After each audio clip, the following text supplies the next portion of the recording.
آج میں آپ کو ایک بہت خوبصورت اور دلچسپ واقعہ سنانے جا رہا ہوں۔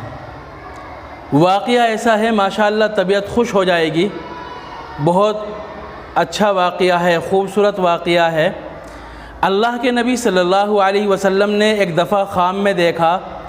کہ ابو جہل جنت میں ہے اور جنت میں مزے کر رہا ہے۔ ابو جہل جو اسلام کا، اللہ کے نبی صلی اللہ علیہ وسلم کا، مسلمانوں کا، صحابہ کا سب سے بڑا دشمن تھا، اور اللہ کے نبی صلی اللہ علیہ وسلم کو جہاں تک اور جتنی اس میں طاقت تھی اتنی تکلیف دینے کی کوشش کرتا تھا۔ مسلمانوں کا سب سے بڑا دشمن، جس کا خاتمہ کفر پر ہوا، ایمان کی حالت پر نہیں مرا تھا وہ، تو حتی الامکان جہاں تک بھی اس سے ہو سکا اللہ کے نبی کو، صحابہ کو اس نے بڑی تکلیفیں پہنچائی۔ تو اللہ کے نبی صلی اللہ علیہ وسلم نے ایک دفعہ خواب میں دیکھا کہ ابو جہل کے مرنے کے بعد خواب میں دیکھا کہ ابو جہل جنت میں ہے اور انگور کھا رہا ہے اور جنت میں مزے کر رہا ہے۔ اب اللہ کے نبی صلی اللہ علیہ وسلم بیدار ہوئے اور اللہ کے نبی کو بڑا تعجب ہوا، حیرت ہوئی کہ ابو جہل تو اسلام کا سب سے بڑا دشمن تھا، کفر کی حالت پر اس کا انتقال ہوا، آخر وہ جنت میں کیسے جا سکتا ہے؟ جنت تو اہل اسلام کے لیے، مسلمانوں کے لیے ہے، ان لوگوں کے لیے ہے جو اسلام کی حالت پر مرے ہو، جو مسلمان ہو کر مرے ہو۔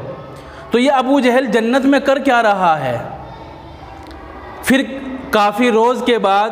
ابو جہل کے جو بیٹے تھے اکرمہ، حضرت اکرمہ، وہ اللہ کے نبی صلی اللہ علیہ وسلم کی خدمت میں حاضر ہوئے اور اللہ کے نبی کی خدمت میں حاضر ہو کر اسلام قبول کیا اور وہ مسلمان ہو گئے۔ پھر اللہ کے نبی صلی اللہ علیہ وسلم کو اس خواب کی تعبیر اور اس خواب کا مطلب سمجھ میں آیا کہ وہ ابو جہل کا مطلب ہے ابو جہل کا بیٹا،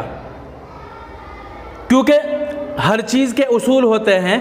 تو خواب میں بھی کچھ ایسی باتیں ہوتی ہے کہ کبھی کبھی خواب میں بیٹے کی جگہ باپ کو دکھا دیا جاتا ہے،